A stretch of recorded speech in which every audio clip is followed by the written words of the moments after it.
What if I told you that um, one single variable in a child's life is actually a more accurate predictor of their future success than, like, the zip code they were born in? Which sounds completely wild, right? It really does. But it's true. It's a stronger predictor than their parents' income level or even their demographic background. Because we are constantly told that demographics dictate destiny. Exactly. That's the narrative. But today, we are going to look at the exact mechanism that actually overwrites all of that data. And it's a fascinating mechanism. It really is. So with that in mind, I want you to picture the one specific educator who completely changed your trajectory. Oh, we all have that one person. Right. The one who somehow, I don't know, made algebra click. Or maybe the one who saw you struggling, pulled you aside, and believed in you at a moment when absolutely no one else did. Yeah, that memory is so universal. It is, and we tend to treat it like magic or just a nice sentimental feeling. But today's mission is to pull back the curtain and look at the actual machinery behind that magic. I love that. So, welcome to our deep dive. Today we are unpacking the profound, scientifically backed impact of teachers. And we're using a really interesting starting point for this, right? We are. We're using the Colombian celebration of Teachers' Day, which is May 15th, as our launch pad. Perfect. Yeah, we're getting into the wild historical roots of the profession, the hard empirical data behind educational success, and the overwhelming, complex, modern realities that educators are navigating worldwide. It's a lot of ground to cover, but it's so important. Okay, let's unpack this, starting with why May 15th is the focal point here. Right, because it's a very specific date. Exactly. In Colombia, this specific date has been the official Teachers' Day since 1950. And the origin story of that is surprisingly international. It really is. It starts with Pope Pius XII. So in 1950, he issued a declaration making a 17th century French priest named Saint Jean-Baptiste de la Salle the universal patron of educators. Almost immediately after that decree, Colombian President Mariano Ospina Perez stepped in. Right. He made the date official to dignify the teaching profession in his own country. What's fascinating here is the why behind Saint Jean-Baptiste de la Salle. I mean, to understand his impact, we really have to look at the mechanical structure of education in the 1600s. Which was very different from today. Completely different. Back then, education wasn't a system at all. It was like a luxury good. Right. It was essentially gig work for scholars who were tutoring aristocratic children. The masses simply didn't participate. They were just entirely locked out of the process. Exactly. But De La Salle didn't just teach a few wealthy kids. He fundamentally disrupted that entire societal structure by creating the first escuelas normales. Okay, wait. I've always heard that term normal schools, but it sounds a bit bizarre to modern ears. What was actually normal about them? That's a great question. The term normal referred to establishing a standard or a norm. Oh, like setting a baseline. Exactly. Because before him, teaching was completely improvised, just Okay. people making it up as they went. De La Salle created a repeatable, systematized pedagogy. So he actually taught people how to teach. Yes. He trained teachers in how to actually manage a classroom, how to deliver information sequentially, and crucially, how to maintain discipline without relying on sheer brutality. Which unfortunately was pretty common at the time. Very common. So he built the very first dedicated teacher training infrastructure. And the really crucial element here is who he built it for. Right. He built it for poor and orphaned children. Wow. So he was taking a resource fiercely guarded by the elite and mass-producing it for the lower classes. Exactly. He was operating under a highly modern implicit motto, which is that education is fundamentally an act of social justice. That is so ahead of its time. It really is. He recognized that distributing knowledge is the exact same thing as distributing power. To institutionalize that concept in the 17th century is just staggering. He had this intuitive grasp of education as a social equalizer. But yeah, intuition, even brilliant 17th century intuition, isn't enough to base a modern national budget on. No, definitely not. Right, we can't fund schools based on historical goodwill. Yeah. So does modern empirical data actually back up what De La Salle was doing? Oh, absolutely. The data is incredibly robust. Really?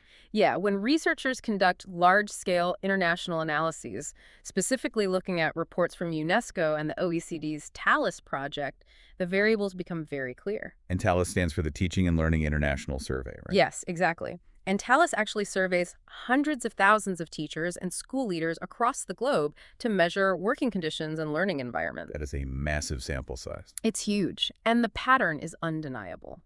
If you want to identify the world's highest performing education systems, like those in Finland or Singapore, you don't look at their capital expenditure on fancy buildings. Right, or like giving every kid an iPad. Exactly. You look entirely at the systemic valuation, the continuous training, and the professional support of their teachers. Here's where it gets really interesting, because there's one specific data point from this research that completely stops you in your tracks. It really does.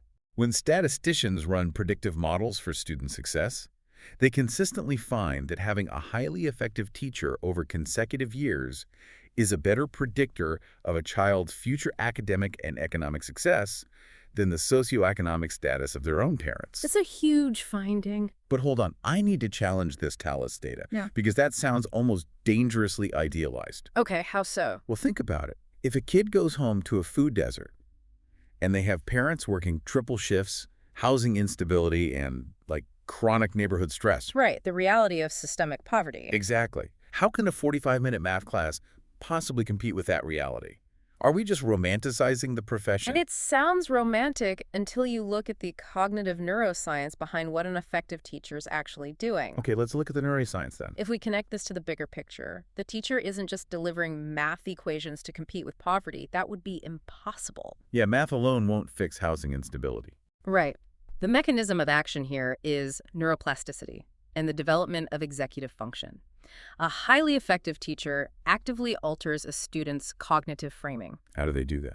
They are providing a stable, structured environment that physically lowers the child's cortisol levels. And lowering that stress hormone allows the prefrontal cortex to actually engage. Wow. So they are essentially biohacking the student's stress response so learning can even happen in the first place. Exactly. They are building socio-emotional resilience. They teach a student how to handle failure without spiraling, Yeah. how to regulate their frustration when a problem is difficult, and how to approach novel challenges with a sense of agency rather than defeat. That is huge. It is. That socio-emotional foundation is the actual multiplier. It is the mechanism that allows a child to navigate and eventually transcend those severe socioeconomic barriers you mentioned. I was trying to think of a way to visualize this mechanism, and it reminds me of the difference between hoarding cash and investing in a compound interest account. Oh, that's a great way to look at it. Yeah, like if you have a teacher who just drills raw facts into your head so you pass a standardized test, that's like stuffing cash under a mattress. Right. It sits there, but it doesn't grow. Exactly. It helps you tomorrow, but the inflation of time is going to eat away at that rote knowledge. 10 years from now, you won't remember the periodic table. Definitely not. But a truly great teacher, they're an index fund that compounds over decades. They make a seemingly small early investment in your critical thinking, your curiosity, and your ability to tolerate intellectual discomfort. Which is so crucial. Right. And because you use those specific skills every single day of your life, that initial investment pays massive dividends in your career, your relationships, and your problem-solving abilities 30 years down the line. That analogy perfectly captures the longitudinal research. Really? Yeah. When economists track students over decades, the lasting impact of an excellent educator isn't the retention of specific subject matter. It's the upgraded operating system the teacher installed. I love that phrasing, the upgraded operating system. Yeah, they taught the student how to learn. And more importantly, they taught the student to believe they are fundamentally capable of learning. That cognitive upgrade compounds exponentially. Which brings us to a really uncomfortable friction point in our deep dive. The modern reality. Right. If a teacher wields this incredible systemic power, if they are the primary engine for cognitive compounding and social mobility, the pressure on them must be catastrophic. It really is. What happens when the very people tasked with this monumental, society-altering job are pushed past the limits of human endurance? It is the defining crisis of modern education. We have oceans of empirical data proving how vital they are, yet the day-to-day operational reality reflects a bizarre disconnect. Absolutely. We mentioned the Colombian celebration on May 15th earlier, but there is also a global context here. Officially, we celebrate World Teachers' Day on October 5th. Right, a date established by UNESCO in 1994 to commemorate a landmark 1966 recommendation about the status of teachers. Exactly. So we have all these official days, the commemorative plaques, the nice speeches from politicians. But then you look at the modern classrooms. The contrast is jarring. It is. If you are listening to this, think about your own job for a second. Now imagine trying to do it while actively managing the emotional volatility of 30 teenagers. I think most people would quit on the first day. Right. Teachers today are dealing with systemic, crushing workloads. They are managing severe post-pandemic behavioral shifts in students. And the mandates from above. Oh, constantly. Oh. Administrators hand down new technological mandates like, here, start using this AI grading software, without providing the actual training or the hardware to implement it. And the classroom dynamic itself requires immense nuance. For sure. Teachers are tasked with the absolute necessity of inclusion. Within a single class period, an educator is navigating varied cultural backgrounds, accommodating multiple forms of neurodivergence, ensuring gender equity, and differentiating their instruction for wildly different reading levels. And if we look specifically at the Colombian context highlighted in our sources, those baseline hurdles are magnified to an extreme degree. It's a completely different scale of difficulty. Yeah, we're talking about severe rurality. A teacher might travel 2 hours on unpaved roads or by boat just to reach their school. Just to start their day. Exactly. They're operating in regions deeply scarred by historic violence, where the teacher might literally be the only visible representative of the state. It's an immense burden. And they have practically zero resources. Yet they are expected to build a functioning educational ecosystem out of sheer willpower and creativity. Which they often do, incredibly well. They do, but I have to be honest, reading through these sources made me incredibly frustrated at the societal hypocrisy. We are turning teachers into massive scapegoats. We really are. We expect them to be academic instructors, licensed trauma therapists, social workers, and IT tech wizards, all simultaneously. All at the same time. Right. And while we demand they fix every deep-seated societal failure, we offer them surprisingly low social valuation and completely stagnant pay. It feels like we are setting them up to fail. We demand miracles, but we resource them as if they are merely babysitting. This raises an important question, though.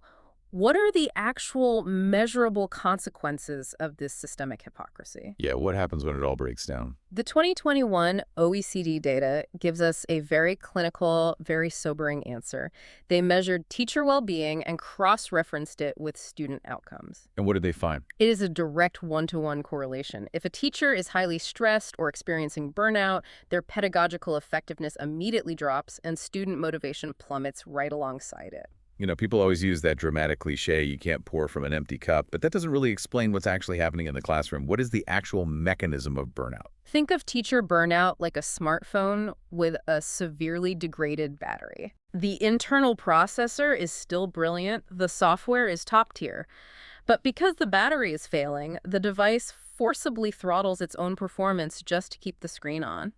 That makes perfect sense. Yeah, when a teacher's nervous system is fried by massive workloads and chronic stress, their brain undergoes an amygdala hijack. So they are physiologically compromised. Exactly. It literally throttles their capacity for executive function and empathy.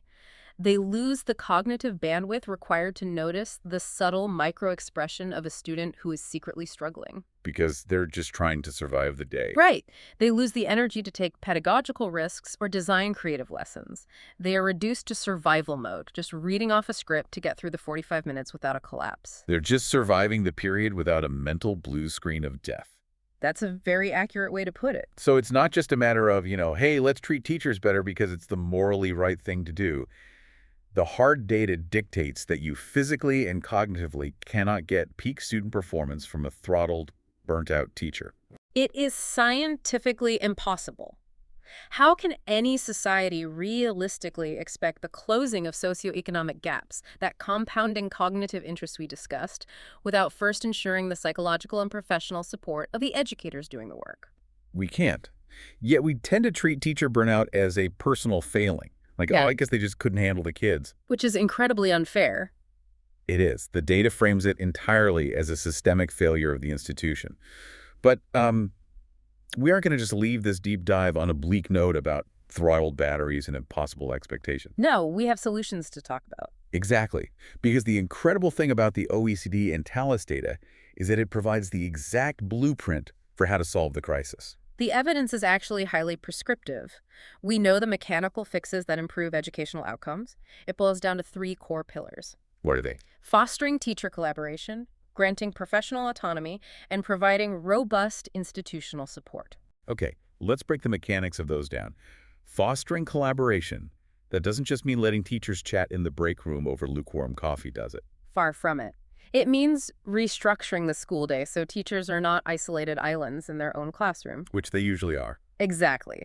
It means creating dedicated, paid time for teachers to analyze student data together, to engage in lesson study, and to troubleshoot specific behavioral challenges as a team. So they aren't just figuring it out alone. Right. When teachers collaborate formally, the collective intelligence of the entire school rises.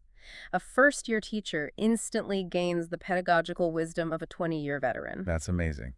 Now, the second pillar is professional autonomy, which seems to run completely counter to the modern obsession with standardized testing. It does, but autonomy is about treating teachers as highly trained experts rather than assembly line workers. It means drastically reducing top-down micromanagement. When a district forces a teacher to read from a rigid, mandated script, they strip away the teacher's ability to adapt to the living, breathing student sitting in front of them. Because every class is different. Yes, autonomy gives the educator the flexibility to pivot a lesson when they see the student's eyes glaze over, or to pursue a sudden tangent that sparks genuine curiosity. It gives them the freedom to actually be that compound interest account rather than a robot administering a test. Exactly. And the third pillar, institutional support. Sounds obvious, but it is the floor everything else is built on. Institutional support means funding the actual environment. It means smaller class sizes so the teacher has the bandwidth to build those socio-emotional connections. Yeah, you can't connect with 40 kids at once. You really can't. It also means providing dedicated mental health professionals in the school so the teacher doesn't have to act as an unlicensed therapist. Taking that weight off their shoulders. Exactly. When you implement these three pillars, collaboration, autonomy, and support, the data shows a dramatic, sustainable spike in student achievement and a massive reduction in educator burnout. So what does this all mean for you, the person listening right now? That's the real question. Right. If you're a parent stressing about moving to the perfect zip code or buying your kid the best educational software, this data should completely reframe your anxiety. The building doesn't matter. The software doesn't matter. The human being standing at the front of the room does. They are the variable that changes everything. They really are. Investing in teachers isn't just a warm sentiment for a May 15th greeting card. It is statistically the single greatest lever we have for the economic and social development of a country. Absolutely. You know, I was reviewing our sources for this deep dive and came across a quote by the historian Henry Adams that perfectly anchors this entire conversation. He wrote, "A teacher affects eternity. He can never tell where his influence stops." It is a profound thought, and as we've explored today, it is empirically validated. That influence literally ripples through the neuroplasticity of generations. Because of that, we want to ensure you walk away with actionable steps. This isn't just theory to passively consume on your commute. Right. We want to give you something to do. First, the simplest action. Reach out and genuinely thank an educator who altered your trajectory. That recognition acts as a powerful counterbalance to the systemic stress they face. Just a quick thank you can mean the world. It really can. Second, actively support local educational initiatives. When teachers in your community are advocating for smaller class sizes or greater professional autonomy, understand that they are fighting for the cognitive development of the community's children. Stand with them. And if you are a parent, actively collaborate with your children's teachers. Treat them as highly trained partners in your child's development, not as adversaries or like customer service providers. Yeah, that mindset shift is so important. It is. Approach them with the fundamental understanding that you are both on the same team. Finally, if you are someone listening who is deeply curious, who possesses a drive to share knowledge, and you are considering your own path, look into the teaching profession. It's a big step. It is undeniably challenging, but the data is crystal clear. It is one of the absolute few professions where you have the structural power to permanently alter human lives. The world is always in desperate need of great teachers. And that brings us to the final thought we want to leave you with today. Something to mull over as you go about the rest of your week. Let's hear it. We've unpacked the history, the staggering TALIS data, the compounding cognitive interest of a great educator, and the systemic burnout throttling our schools. We know the math. We know that a single, highly supported teacher can outpace the predictive power of a family's socioeconomic status. And the data proves it. So here's the question you have to ask yourself. What would our society actually look like if we stopped viewing education as a standard municipal budget expense to be minimized, and instead treated the comprehensive well-being and training of our teachers as our absolute highest economic priority. It's a paradigm shift. It really is. Remember that face you pictured at the very beginning of this deep dive? Imagine a world where every single student, regardless of their zip code, gets to meet someone exactly like them. Thanks for joining us. We'll see you on the next one.